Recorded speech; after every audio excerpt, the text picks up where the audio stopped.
Alright, so we got a new toy installed. You can see that guy right there, who's going to end up moving when I get my new bumper, because I need a new bumper.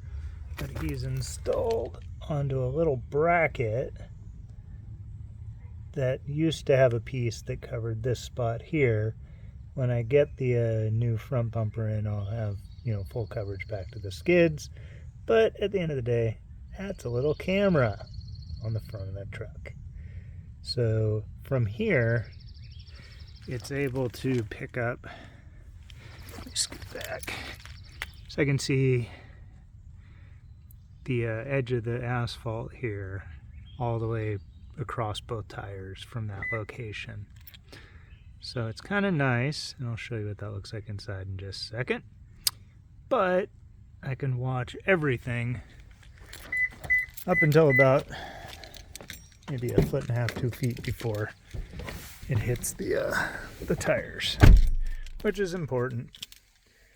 And the switch is right here. So let me go ahead and fire this thing up. And it's super cool. This kit slots in so I can even override any video. And yeah, I've got a little bit of a gremlin where the the rear light is coming on when I'm on the front camera. But if you look there, I can basically, track that whole asphalt edge about maybe 6 inches in front of where the camera is, which is about 1.5 feet in front of the tires, or so 2 feet maybe. So, just as things are, if I put the vehicle in reverse, everything still works as you'd expect, and it even indicates rear. I can, even in reverse, if I want to make sure I'm not going to hit the front of something, I can indicate the forward. So I'm in reverse with the forward cam on. So that's pretty cool. And then, go to neutral.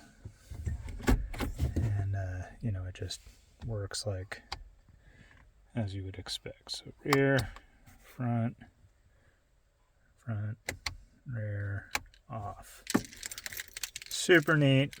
Not too hard to do. It took me 5-6 hours just because I wanted to be very careful. These guys pull off. This pulls right off. This whole head unit, there's 4 bolts. That comes off. The tricky part was getting everything grounded, actually. The ground wires, it's not really a great spot to put stuff. So I had to ground it to the outside. It has a frame that holds the what's it called? The head unit.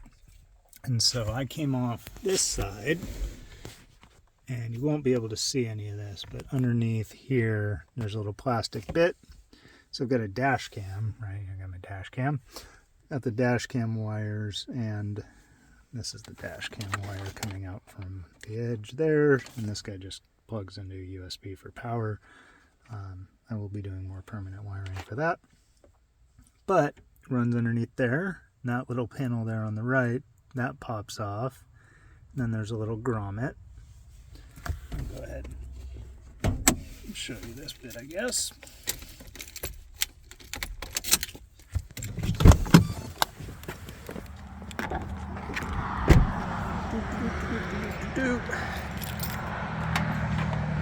And I just ran this along the left-hand side, if I can remember how to open the hood.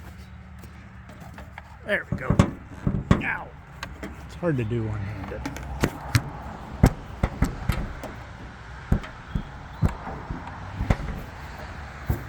There we go. So that guy, come on, focus. There you go. So he's straight down there, and this wiring is nowhere near permanent, just because this is all going to change in about 2 or 3 weeks when I get my new bumper. It is wired in place, that red and black wire. This guy pops off with these simple little clips, and then he just runs along there. And again, I'm still going to finalize all the wiring in a little bit, but he pops through the grommet there.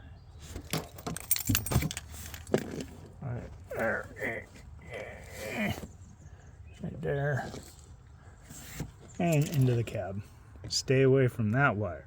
harness. That is the main wire harness for the vehicle. Get anywhere near that and you nick that, you're looking at big repairs. So I stayed away from anything that was going to cost me more money than I cared to spend. Well, fun video, simple video. I can now watch the front of stuff while I run over rocks and things. Huzzah.